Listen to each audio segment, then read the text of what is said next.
Career Panel and day 3 of our Professional Success Week. My name is Dickerson. I serve as our Assistant Dean for Student Services and Alumni Affairs, and we're excited. We have three, forgive me, amazing and impressive alumni joining us from all over the country today. And so we're very, very grateful for you all taking the time to be here and serve as guest panelists. As mentioned before we get started and hear from our amazing alumni who are making a difference in the world of public health, we are going to hear from our Dean, Aman Hakim, who is currently traveling abroad, but wanted to welcome our amazing alumni as they share with you all about their career paths, offer advice, as well as give some tips on how to best navigate the job market. So what I will do and ask for our alumni, we will all mute and turn off our video, and we will play a video from our Dean, Dr. Aman Hakim.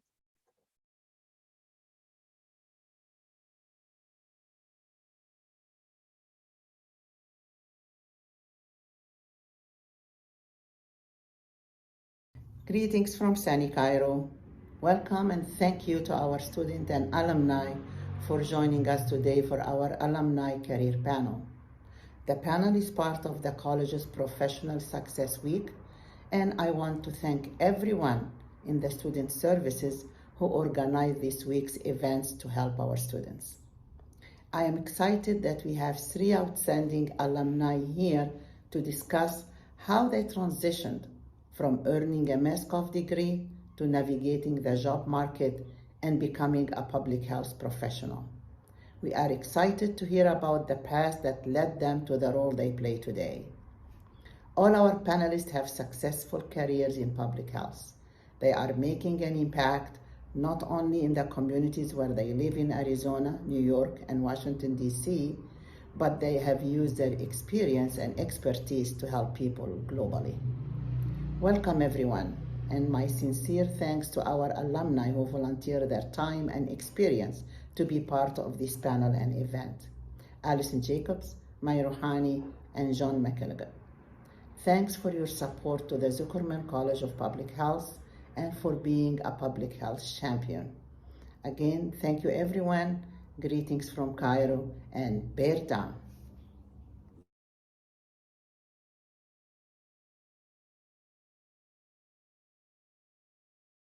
And thank you, Dean Hakim, all the way from Cairo. Thank you all once more for being here. I also want to give a special thank you and shout out to our Alumni Engagement Coordinator, Amber Richmond, who's been with the college just over a year and has been doing an amazing job. So thank you so much for helping to facilitate and organize this event for us. It has absolutely been a pleasure working with you, and we are grateful for your service. Right, for what everyone is here for, we are excited to get the event going, and we're going to start with introducing our 3 panelists. So first, joining us is going to be Allison Jacobs, who currently serves as the Associate Director of Population Health Initiatives at the American Association of Colleges of Nursing in Washington, D.C. What we're going to do is I introduce everyone. I'm going to go through, introduce each of our alumni, then we're going to give them a chance to actually introduce themselves, tell us a little bit about how they got to where they are and their career paths before we jump into questions. Second, we are also going to be welcoming John McElligott, who serves as the Executive Director of Maricopa County, of the Maricopa County Medical Society in Phoenix, Arizona, as well as Mayrouhani, who currently serves as the Deputy Director of Data and Operational Excellence at the International Rescue Committee headquarters in New York. So welcome to all 3 of you. So now we're going to go ahead and allow for our panelists to share a little bit about how their path, how they got to where they are post-graduation from the McElligott Zuckerman College of Public Health, as well as offer any insights as we begin the process. We would ask for all of our students as well as alumni who are joining us. Please feel free to put your questions into the Q&A chat, and we will get to your questions at the very end of our time together. So we will start with May.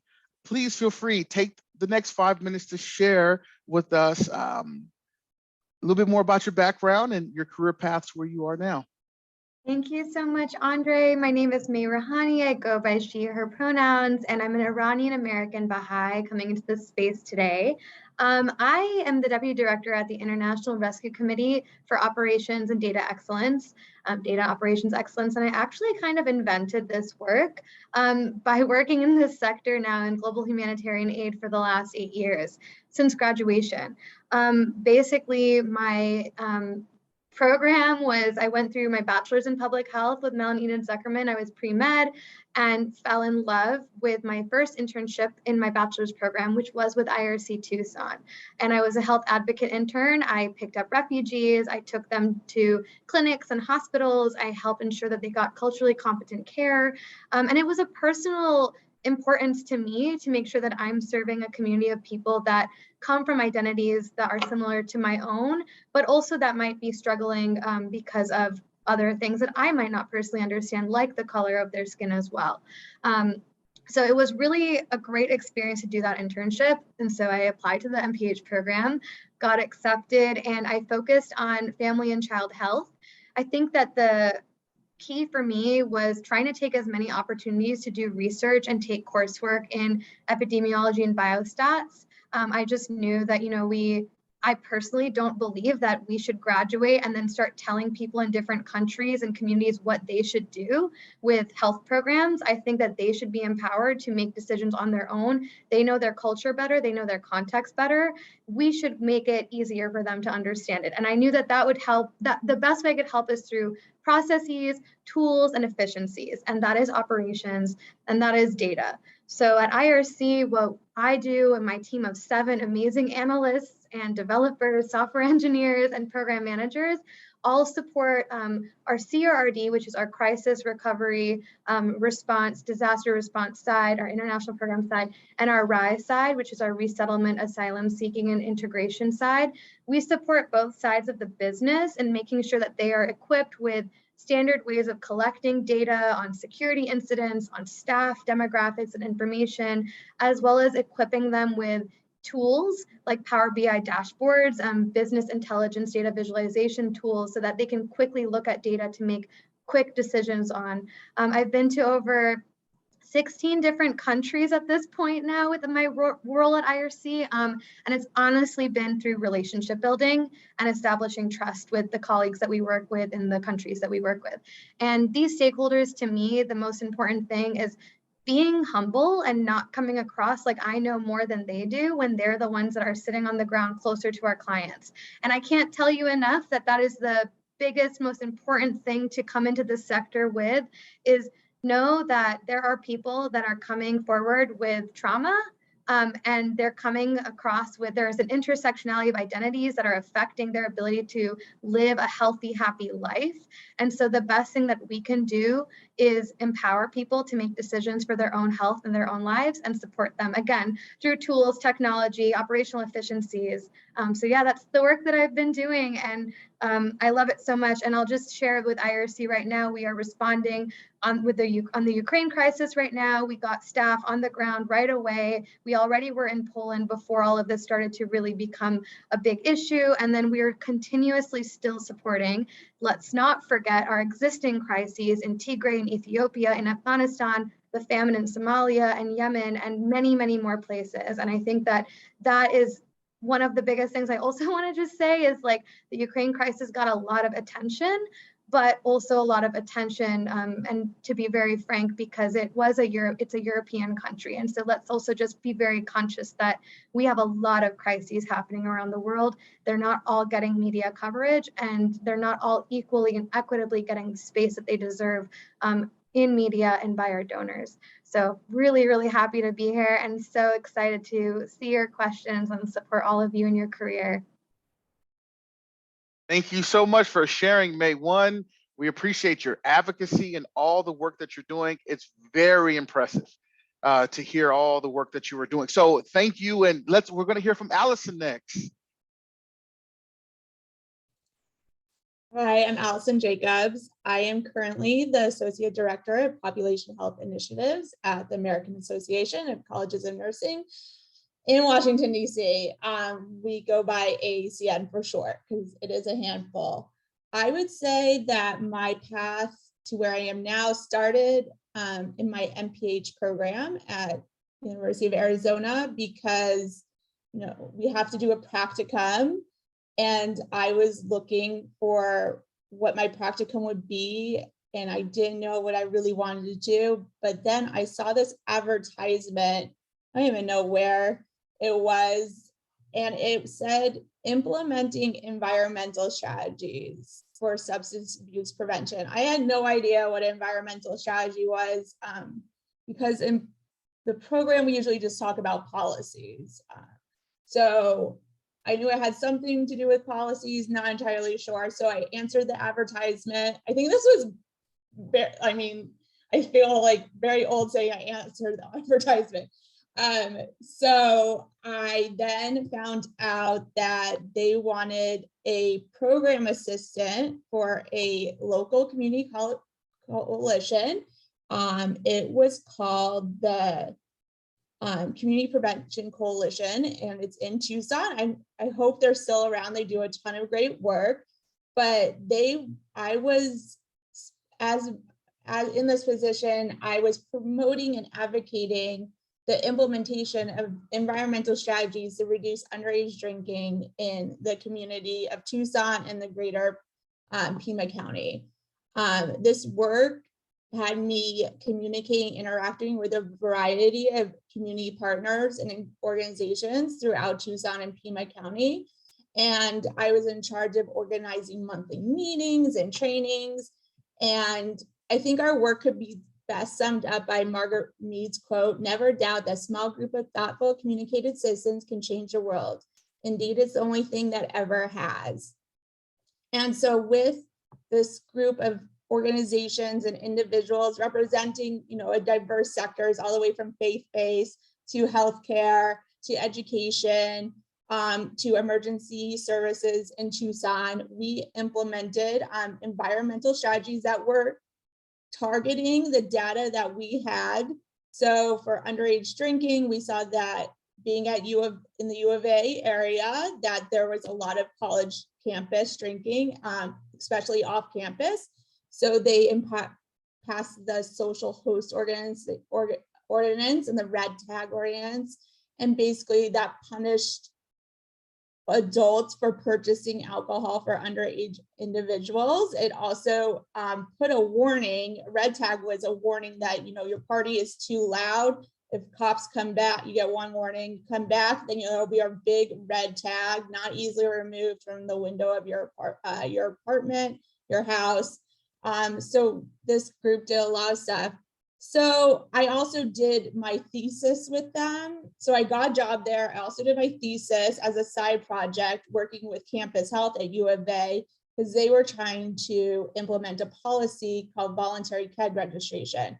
Basically, the kegs would be tagged, so you could follow the purchaser from where the keg started to where it ended. So if cops were to come to a party and there was underage youth, then the person whose name was on the tag would be responsible. And there was there's a punishment by fine or days in jail. So with all that local work, I decided to apply for a fellowship at the Substance Abuse Mental Health Services Administration here in Washington, D.C. Through the Center of Substance Abuse Prevention. That would place me with the national organization representing substance abuse prevention coalitions called Community Anti-Drug Coalitions of America, otherwise known as CADCA for short. There, I worked with the evaluation research team, and not only did I implement evaluation research capacities for CADCA, because we wanted to know how we better could serve the coalitions nationwide, but I also gave training and technical assistance to coalitions nationwide. I was also in charge of the annual survey of coalitions, the only survey of substance abuse coalitions nationwide, where we collect data and we use that to advocate to Congress, because there is federal funding, the only federally funded funding for appropriations for local communities, called drug-free communities. And so we use data for that. Also, while I was at CACA, after my fellowship was over, I decided to stay, and I became, by the time I left, I was a senior associate of evaluation and research. I worked on a project for National Highway Traffic Safety Administration, helping them to translate the best practices in drunk driving into research into practice with community coalitions. I learned a ton at CADCA, but unfortunately I couldn't stay. And sometimes you'll find out in nonprofit work, it's hard to, if you want to advance your skills, it's sometimes hard to stay because they only have a certain amount of funding, and you can create your own job sometimes and elevate yourself to the next level, but sometimes you have to move on, which is unfortunate. So then I found the American Association of Colleges of Nursing. I started out as the program manager, where I first was managing only one cooperative agreement on enhancing and improving the public population health nursing workforce.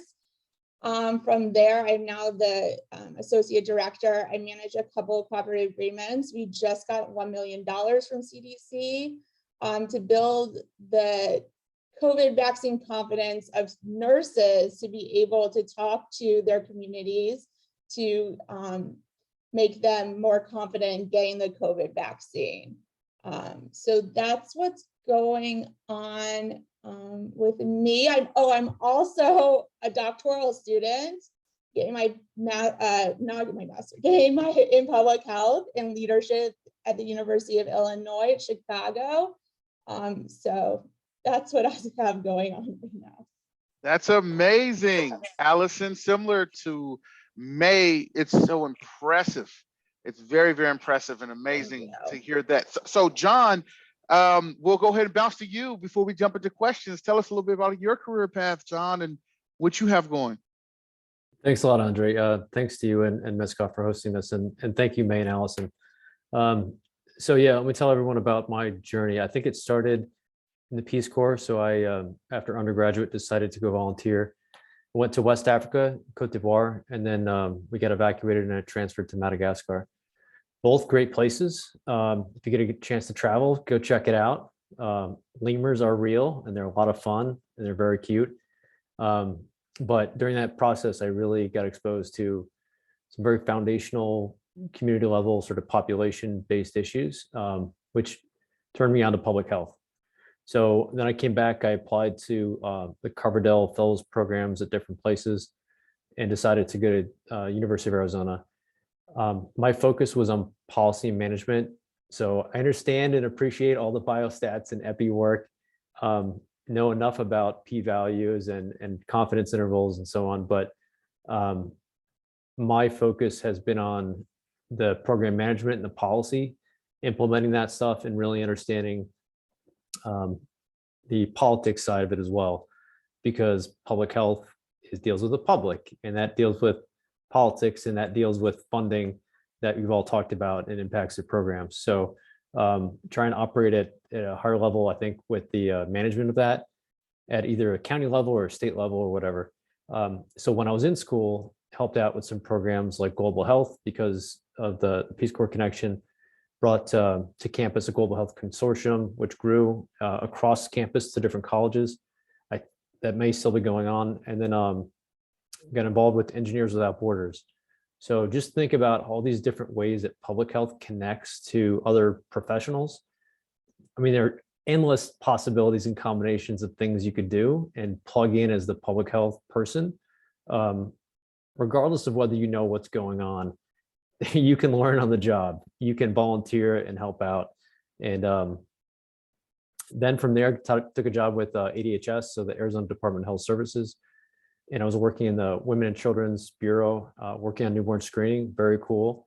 Looking at some policy issues and quality of the testing, and learned a lot about how lab services work as well, both in the public sector and the private sector. Wanted to get into federal health policy. So the place to be for that is in Allison's neck of the woods in DC. Went out to DC, and my first job was with the Association of Schools and Programs of Public Health. So that transition from being in school at the master's level to the state health department to then representing schools like MEZCOPH. Did that for several years and really learned the ropes about the authorizing and the appropriating committees and what that process is like, what advocacy and lobbying is all about, the value of it, why it matters to have a voice. And regardless of what you care about, there's an association or some group out there that represents your interests. I'd encourage you to get involved. And then from that, Andre, I went to the Commissioned Officers Association of the U.S. Public Health Service. They have a foundation as well. So that was a mix. It was association management, essentially, representing members of the U.S. Public Health Service.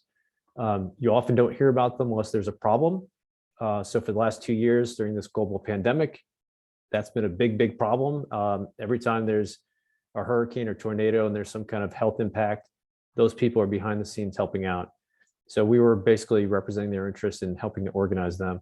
So that association management stuff I took out with me to Phoenix, came back here, and now I'm the executive director of a county medical society, which is an association essentially for physicians who do care about public health. So there are a lot of physicians, about 13,000 in Maricopa County, the fourth most populous county in the country. And there are a lot of physicians who care about population-based health and the bigger picture. That certainly has grown the last couple of years as well. I would add, Andre, that a couple of the things I sort of do on the side is I'm on the National Board of Public Health Examiners. So they run the CPH exam. I would encourage public health professionals, if you have a real commitment to the field, and if you want to have another excuse to like maintain that credential or get hours to connect with other people or learn something about public health outside of the classroom, then you should probably sit for the exam. It's something you could put on your resume, put behind your name. Maybe your employer would actually give you more money for it. There are jobs out there that say CPH preferred. So maybe that's the thing that would set you apart from other candidates. And then finally, Andre, I'd say that Delta Omega. So I've helped out with the Delta Omega chapter that's with MEZCOPH, and anyone who's listening to this live or recorded, if you're not in Delta Omega, there's an option for you. So coming out of the program at MEZCOPH, we'll look at people who've graduated or graduating. So it could be students. If you're faculty, you're doing something really cool, get nominated. And if you're a graduate as well, an alumnus, you could be nominated. So that happens annually. It's actually open right now, and we can talk about that later on. But thanks. That's amazing. Yeah, thank you, John. It's so great to hear how varied everyone's experience has been, but there's been a trajectory and there's been a level of engagement. I've heard things about internships, et cetera. So I guess to kind of get us started, thank you all seriously for sharing that background, which is your backgrounds, which is amazing. So let me ask the question to you all, and we'll start with Allison responding. What would you say are the skills and or knowledge that you learned at MEZCOPH that may have been helpful for you in your career path and where you are now? So I heard about internships and things of that nature. Can you pinpoint maybe some of the skills or the information or knowledge that you feel was very helpful that you were able to use to apply to where you are now? And we can start with Allison, and then whoever would like to speak after John or May. I think I was in health behavior, health promotion. I don't know if I necessarily ended up on that path, and I don't think you need to let the concentrations closet you, get you put in a box. So I think for me, I have a lot of, I would say, evaluation and research. I took a lot from those courses. I would say a lot of the research we did, the writing, I've taken that because I write proposals for CDC. that is heavily used right now. So just being a good technical writer. But I would also say that the MPH program has helped me be a better thinker, strategic thinker. We have to know how to solve problems differently than other people. We can't come up with technical solutions, quick band-aids. We have to solve adaptive problems that don't necessarily have a solution. Maybe there's more than one solution. The solution might change during the course. And so there's always that need for, we know how to do the process of the feedback loop to always improve the process. I definitely learned that at MEZCOPH. There's just so much. I would also say diverse viewpoints, listening to people who, I don't know everything, just as May had said in the beginning, that I felt that I grew up in Mesa, Arizona. I felt a little sheltered coming from out of there. And then I went to college in New Orleans, Louisiana. It was like culture shock. So then I knew from New Orleans that I wanted to do something. I didn't know it was called public health, but I knew I wanted to do something that helped commute. I saw like discrepancies between races, affluency. I didn't know that, that stuff contributed to what we call maybe the social determinants of health today. And so I think MEZCOPH helped me put a label on everything also. And I think it also, I was in school with a lot of great people and they saw me, I listened to their viewpoints and I learned how to think differently, how to see things differently. I did not know everything from the faculty. They taught me a lot. And that's propelled me where I am today because I'm in this doctoral program and all that stuff is being repeated. And that is super important when you want to be a leader in public health. So those are just some things I can think of now. I think I could go on for a while. I don't think MEZCOPH is, of course, it's about the courses, but it's also about the experiences. And if anyone's in the program today, I think one of the greatest experiences I had was the Border Health Service Learning program with Dr. Rosales and Jill Zarin. That's amazing. Yeah, that's good. That's good insight. John, what do you think? What are some of the things, skills, or knowledge that you've gained since being at MEZCOPH that has helped you prepare to be where you are today? Yeah, thanks, Andre. Great question. How to communicate clearly, how to come up with your elevator pitch. I think that applies to May, to Allison. If you're going to pitch to a donor, what you're doing and why it matters. It applies to both of what you do for all of us.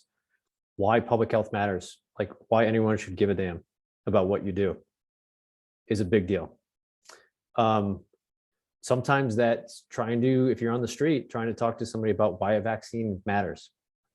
Or sometimes it's about, hey, you should go get tested for TB. Like those are foundational things in public health. But when you're working on a program, trying to get people buy-in is a big deal. I think people go to business school in part to get that MBA if they want the master's, but it's also the network.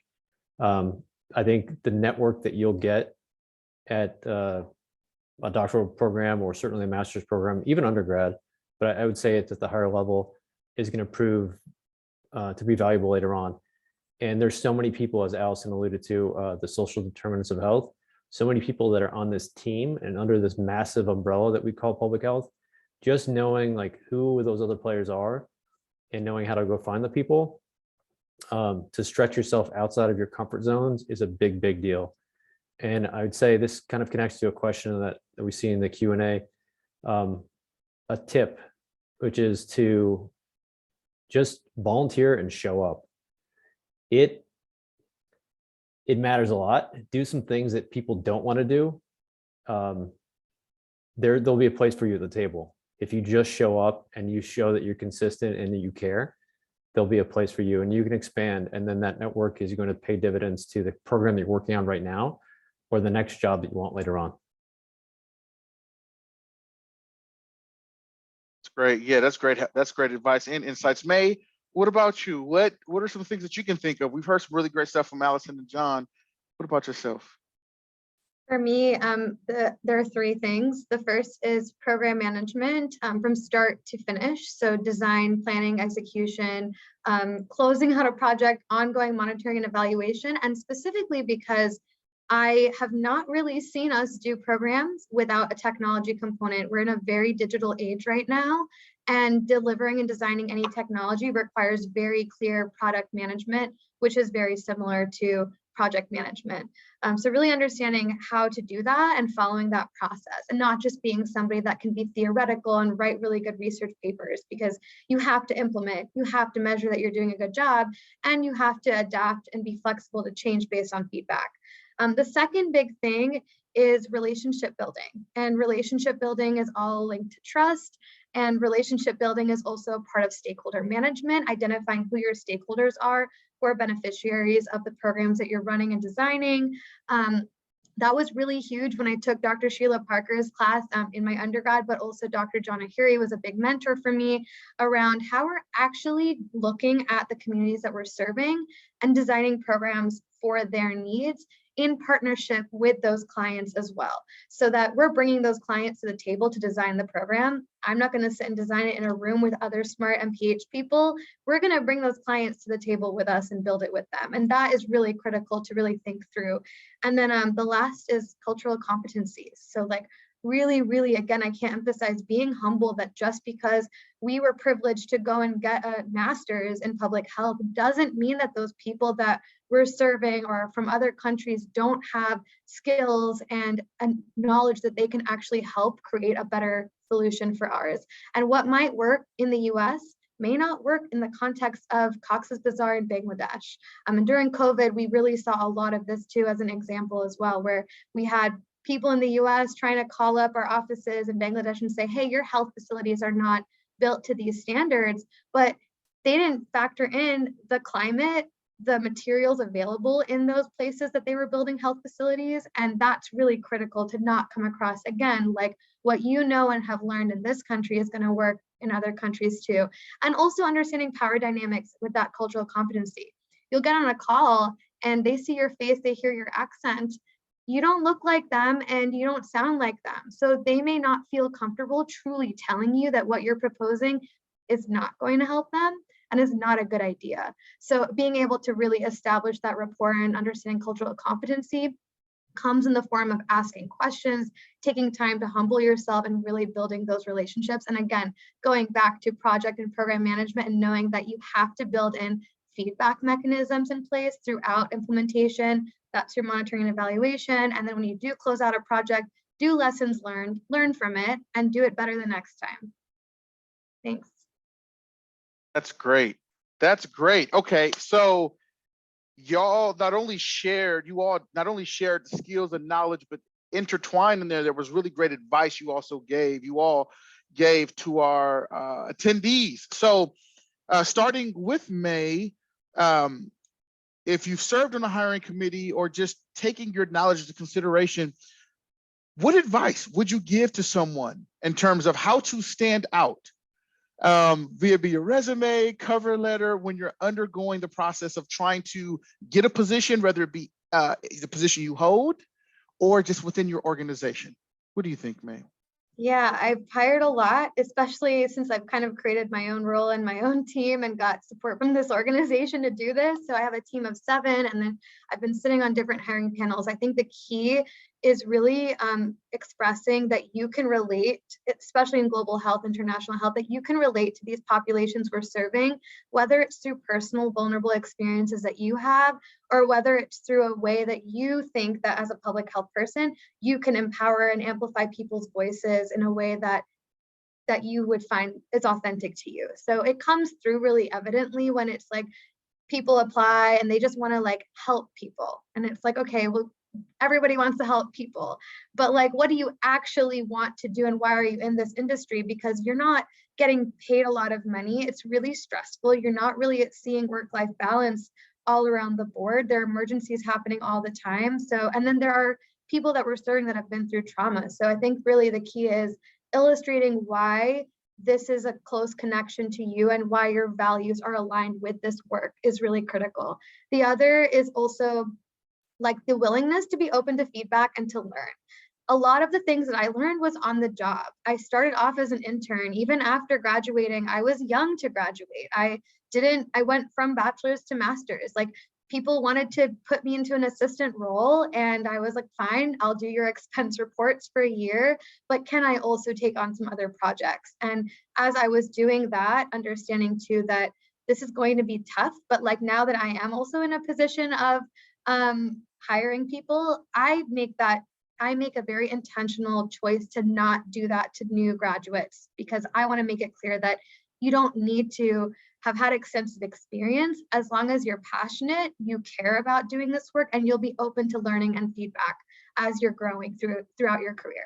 And that's really, I will say, like, the most important thing is how can you illustrate that you will be open to feedback throughout the career. And if you can make that really clear in your cover letter, your resume, your interview process, and illustrate why this is closely aligned with your personal values, that will bring you to the top. Oh, I love that. Oh, I love it. Okay, Allison, what do you think? What are some advice that you would give? I do not actually do any hiring because I'm on team solo. So there's only me. My advice, though, I know that you might not have the experience. You think you don't have the experience, but you might actually have it. It doesn't have to be like a job, or it doesn't have to be an internship.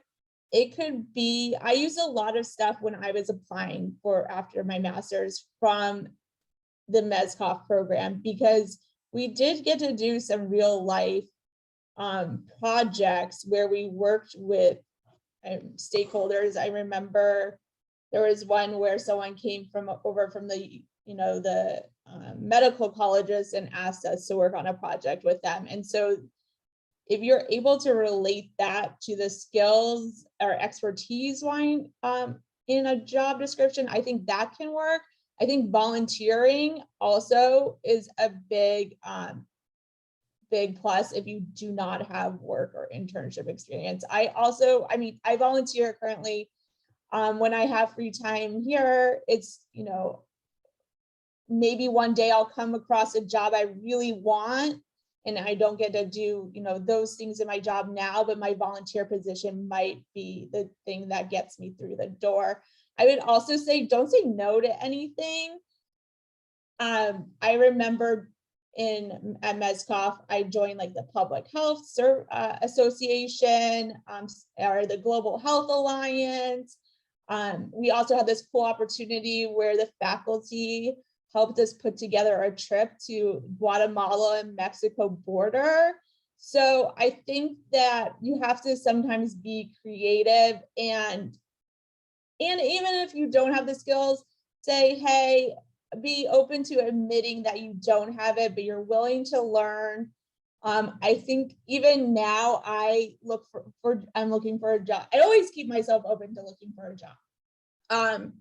And it can be intimidating by some of those skills, especially where the stats, I'm not heavy in stats or epidemiology, but I think about the competencies I do have and little experience I might have, and how I can relate and how I can tell this job or this company, like, hey, I'm very interested. I'm, like May was saying, my passions align with yours. I don't have this, but I'm really to work on it. Maybe I can take a class on the side through Coursera.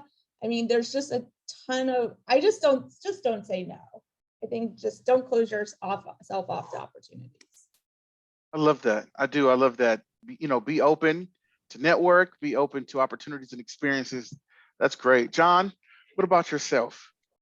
What advice would you give for folks who are looking to be hired, and how to best prepare? Yeah, great question. I agree with everything that May and Allison would say, or have said. Do your research. It is way too easy to go to online sort of job portals, and they're all different. Everyone has their own thing. Such a pain. But do your research, and always, if you can, draft a cover letter. So yes, you're going to have like your resume, your CV, but if you can have another document, like one page, people don't have time to read more than one page. Just look at one thing, a couple of paragraphs about how your skills and experience relate to that job. You should do it. If you're a researcher, you should have a profile on ResearchGate or whatever sites people are using to find other researchers. If you don't have a profile on LinkedIn or some site like that, you should do that today. Yes, you should join like APHA or its state affiliate, but then just don't sit back. Like if you think you're going to get value out of just getting email updates once in a while, forget about it. You should actually connect with people through that network. And as they talked about, volunteer to help out with things. And then take advantage of actual informational interviews. So just to learn more about an organization, know that public health is chronically understaffed. It's always the case, in part because their public money is going to it. And most politicians could care less about public health compared to healthcare. We see all these numbers all the time of the money that goes to healthcare costs and not to prevention and many of the things that public health traditionally puts efforts into. But people are willing to talk with you. Take advantage of that. Start at like a local level or a state level. Just reach out to folks. You can find their contacts online as well, or call them. Then you get the interview. Don't ghost people. Actually show up for the interview. Oh my gosh, I've had way too many people not show up for phone interviews, or they do the phone interview and then they don't show up for the in-person interview, which it blows my mind, but people do that way too often. That is a quick way to get on the blacklist and think like, no way, I'm not going to talk to this person again. It just shows a lack of respect, I think, for the process. And, you know, if word gets around that you're a person who doesn't show up for something like that, people within the public health community, in refugees, or within the public health nursing community, like they know each other, and eventually the word will get around like, oh, don't talk to her, don't talk to him. So yeah, do your research, like prepare, try to engage with people, informational interviews, and then actually show up. That is really, really important advice. Really important advice. So I was going to have us bounce over to a couple of questions that we're getting from our attendees, just to make sure that I'm mindful of time. So the first one is directed at May, but I will ask it to all of the attendees if that's okay. It's how did you train? How did your training? It's very similar to some of the other questions about the skills that we talked about earlier, but is there any specific endeavor? One endeavor, if you all can think of one thing that you can say, hey, do this, whether it's volunteering, whether it's just one endeavor, what is that one endeavor you think that you would recommend students do that has best equipped you for where you are today? And since it was directed at May, we'll have May go ahead and start, and then bounce to John, and then Allison. What is the one endeavor you would give advice to say, I would do this? Yes, really great question. I would say, like, don't just go to class and get the assignments done and then leave. Like, sit and talk to your professors, go and chat with them about how they navigated their careers, who they've worked with, see if they have connections of people that you can talk to as well. And then actually try to, I would say, like, my personal advice is like, talk to people of color and of identities of that we are trying to serve. I'm also a global health person, but it's like, don't just talk to those same professors that share the same identity of you. Go to talk to professors that don't look like you, that have a total different background and upbringing, and ask them what it's been like to work in this sector and what challenges and barriers they have seen and faced in terms of getting services accessible to everybody. Not everybody is privileged enough to volunteer and intern. Internships are unpaid in our sector. And so, you know, sometimes I don't want to say that that's the best advice. I was working multiple jobs at Starbucks and Lululemon, and I was a graduate assistant and I was a teaching assistant, and it was hard. And so I wasn't able to just do like an internship and volunteer. So I would just say, honestly, it's like, talk to as many people as possible. that don't look like you and ask them what their experience has been. And this is not something you're going to learn from your classes. This is not something you're going to learn from doing the homework. Helpful. That's very helpful. John? Yeah, I totally agree with May. I have an uncle who said that late in his life, he's shifted from selling or money exchange to working in IT, totally retrained himself. And his sort of philosophy, I guess, is that if you're not learning a new thing or advancing your own career or your education, have the expectation that your job is on the line. I think that's true to people who work in public health too. If you don't care enough about going online, there are like endless possibilities of things you can learn for free that are online, or people you could talk to learn a skill that is sort of adjacent to what you're doing right now, to expand a little bit, especially in the areas that you're less comfortable. Then expect that your job's on the line, or you won't make it to the next rung or the next thing that you really want. So that, I think, it certainly dovetails with what May was talking about. When you're in school, plenty of opportunities as well. But even when you get the next job and the next job and the next job, think about what those adjacent things are, which will expand your horizons. That might be into cultural competence, that might be into something else, but you should do something else beyond what you're doing. And you certainly have time for it, whether it's during your lunch break or early in the morning or in the evening. Something you can do that adds to your knowledge, lifelong learning kind of approach, but it'll help you later in your jobs. Absolutely. Absolutely. Allison, what do you think? What is your one thing? Well, that the you would one share? thing that really pushed me, well, I graduated, I was in school during the recession, like 2007, 2009. So my job prospects while leaving were not great, especially for public health, having to rely on governmental funding.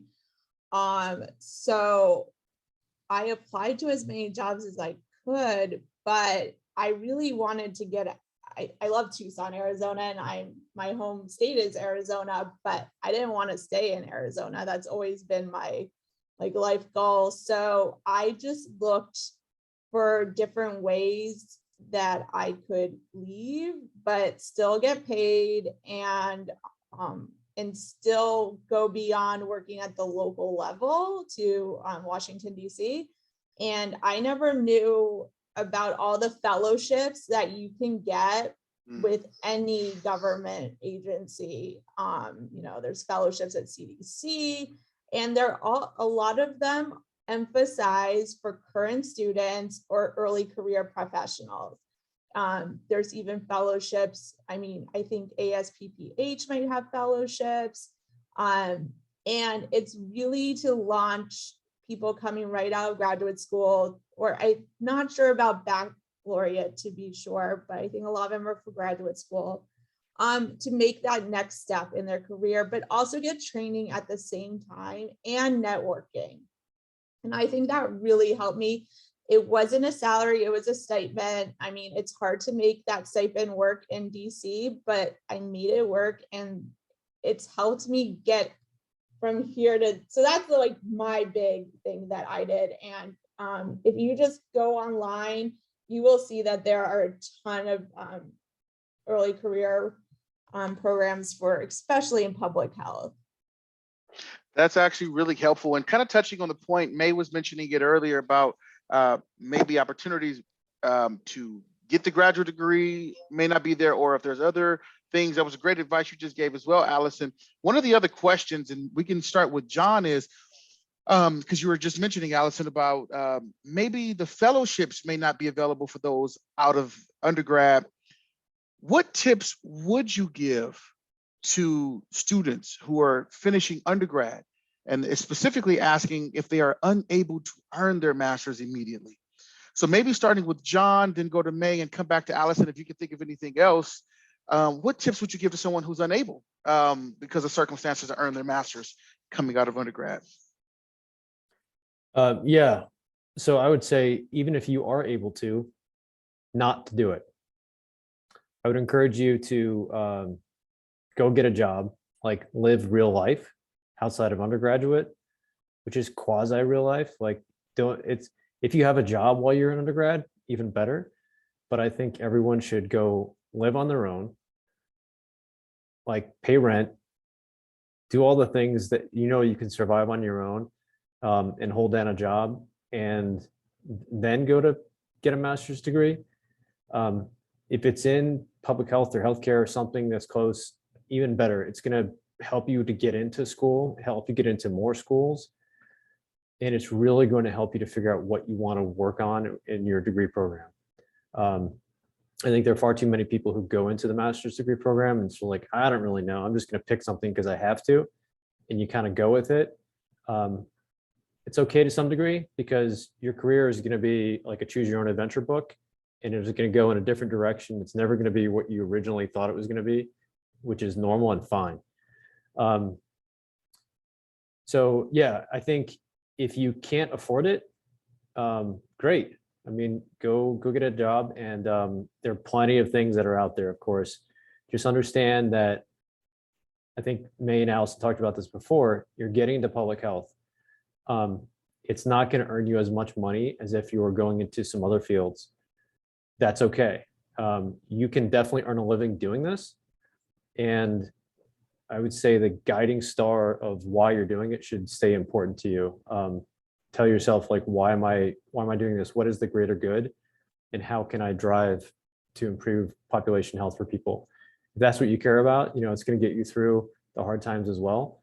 And then if you have a master's degree or even a certificate program to sort of wet your feet is what you need, figure out strategically about how you're going to apply those credits. But there are plenty of ways to finance it. And maybe some of the employers out there can help you to provide funding as well. Thank you, John. May, what do you think? Kind of adding that as well, adding on to what John was mentioning. I feel like it was a different generation for me when I graduated in 2015. I was told, or in 2013 with my bachelor's, I was told you can't get any jobs unless you have a master's. And so I felt pigeonholed in a way, trying to find something that was paid. I ended up finding a job at a talk center as a health advisor, like helping talk through people with their about their biometrics and things like that. And it was fine, but they weren't paying me the same as people with master's degrees. And when I would look at the dream jobs that I wanted, I knew that meant I need to go get my MPH, or I need to get a master's to get that. And if you look at, like, for me, my goal is to work at the UN. And so you really have to think kind of, where do you see yourself in 10 years? And I know that the UN has very strict requirements, one being that you do have a master's degree. So what I did was I saved up as much money as I could. I did work multiple jobs, some not public health related, like I said, at Starbucks and Lululemon. And I applied to all the schools I could and just applied to scholarships. And I basically made the decision on who was going to give me a teaching assistantship, who was going to give me a graduate assistantship, and I'll take it. Doesn't matter. I will make the most out of this education. I was really happy that University of Arizona offered me the teaching assistantship and the graduate assistantship. So I was working a lot, but it was worth it. And I just think that in general too, being aware that when you present yourself on a resume, like, you're discriminated against by your gender, your name, your age. People are filtering things out based on implicit bias. So I just knew for me, like, I needed to go get that master's and then keep pushing in my career to find a way to, like, be empowered to make decisions and get myself to a leadership role. I also do want to acknowledge, though, that, like, getting work experience is also really important. So even if you do get the bachelor's and master's, like I did back to back, I had those summer job experiences. I had experience also while I was in school. And when I started again as an intern, and I very quickly took opportunities 6 months into my internship while I was working multiple jobs in New York, to also say, okay, I want to apply to this program assistant job, which does mean doing travel expense reimbursements and things like finances and budgeting that I didn't learn in my MEZCOPH program, but that I learned and I quickly got good at and started asking to take on more work. So yeah, I would just say, like, it goes, there are pros and cons. I also felt like I was at an advantage that I was good at taking tests and doing school. It was fresh in my head to go from bachelor's to master's. Like, it was easy for me. to do projects and to get to get like straight A's basically and get all these things done and organized and juggle all these jobs too, because I had just done it for 4 years. So it felt like it wasn't as hard to kind of take a step back and then come back to school.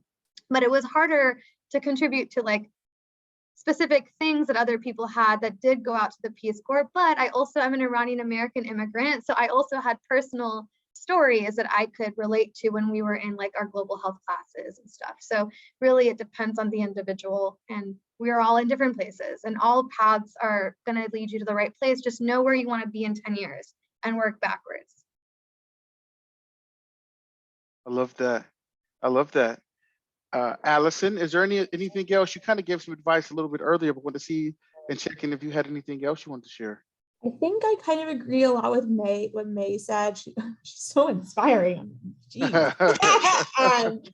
Because I had similar, after undergrad, I could not get a job with my bachelor's degree, to be honest. So I worked between 2005 and 2007, that 2 years I had between undergrad and graduate school. I've worked a bunch of odd jobs also, like May. I didn't really, and none of it really related to public health, maybe some health sciences. But I think that when I was writing my personal statement for MEZCOPH, I mean, for me, one of my values is service, public service. So I did volunteer work, and I feel if you can't go to school right away, but need to write that personal statement, you need to speak to like what your passion is. And even if I mean, I don't know why they picked me. I mean, I didn't have public health experience in that 2 years, but I talked about my lifelong service since I was a kid about public service. And so I think that it just has to be in your heart and your head when you're like completing the MEZCOPH application or any public school application. And I can totally relate. I feel like after my master's, it was a little easier to get a job, but now I'm back looking maybe to pursue a new career, and I have a master's, but now everything I wants a doctoral degree.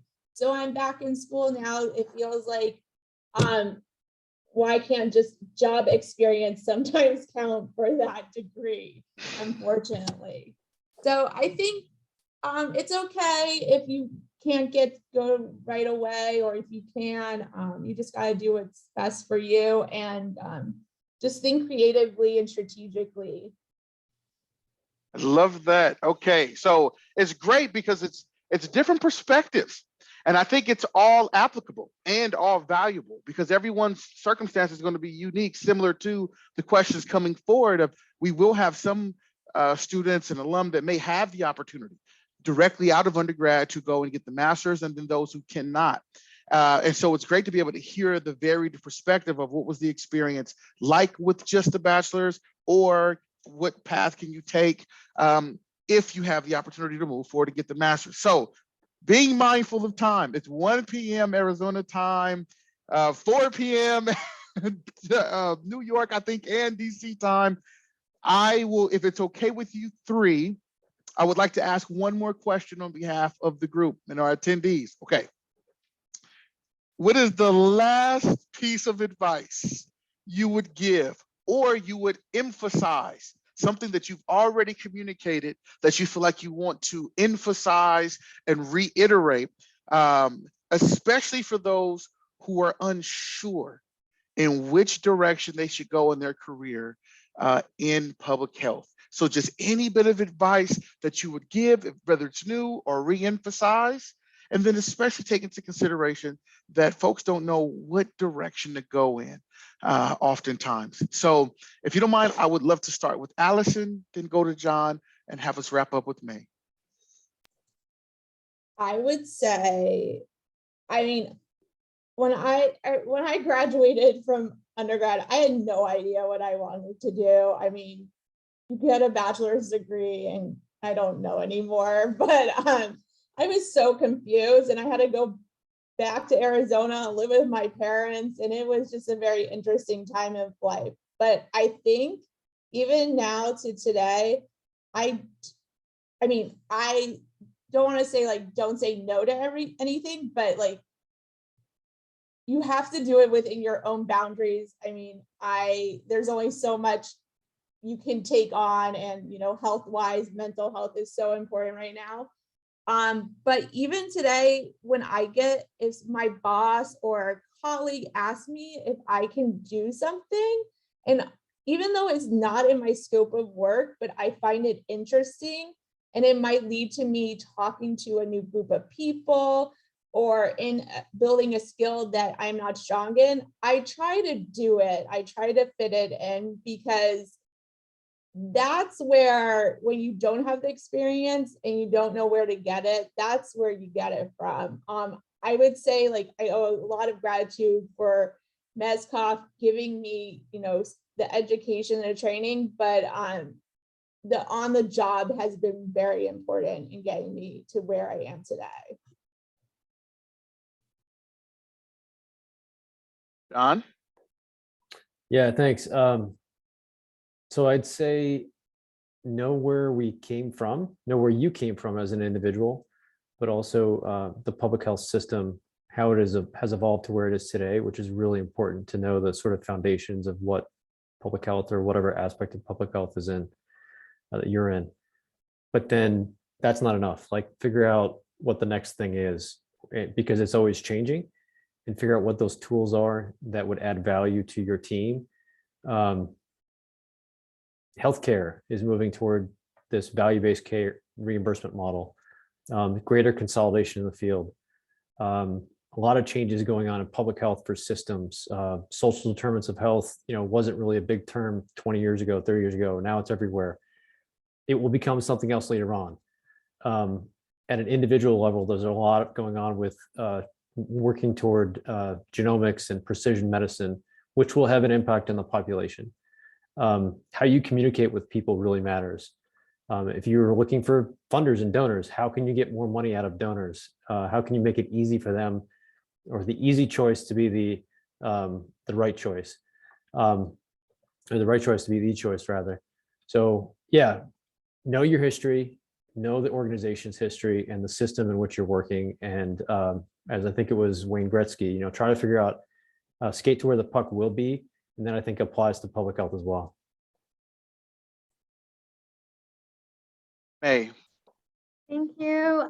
So yeah, I'm really, there are two things. The first, this is Jonathan Van Ness's like quote from the Fab Five: "You do you," and really, honestly, you have to be authentic. Do you, dress the way you want to dress, wear your hair in the natural curls. I actually have mine straightened today, but like, be yourself when you're in the workplace, when you're interviewing for those jobs. Like, you do you, be you, find the job that is best suited for who you are and what you want. Second, your manager matters. Find managers that will open doors for you. I had a lot of challenges early in my career, but then I was very lucky as I pivoted into the digital space. I have a manager that is a white male, but he has gone above and beyond to open up doors for me as a female of color. He has lifted me, he's put me into leadership roles and allowed me to like present and lead, and has been a support to me as I've grown in my career. So when you're interviewing and when you are navigating in your career, look for those managers that will do that for you. Look for those leaders that will do that to you. So you do you, and get those leaders that will support you in your career, regardless of who you are. And don't change. All are amazing. Thank you, May, Allison, John. We appreciate y'all so much. We appreciate you for taking the time, for being here, for giving the advice, and for being amazing representatives of MEZCOPH. Seriously. Thank you. Everyone here, if you can join me, please join me in giving a heartfelt thank you to our esteemed alumni and panelists. We appreciate you all. For those of you attending and those who have registered, we will be able to share this recording with you all if you didn't get a chance to make it. But thank you all so much. And I see the love coming through in the chat, but thank you all so much. We appreciate you. And Thank you all for joining us on day 3 of a Professional Success Week, hearing from our amazing alumni career panel. We hope you all have a great day and appreciate you so much. Thank you all. Thank you, John, Allison, May. So great to meet y'all as well. John, actually, you have to deal with me quite a bit, but for May and Allison, it's so great to meet you both. Thank you so much. Have a lovely Thanks, day. Andre. Thanks, May and Allison. Thank you.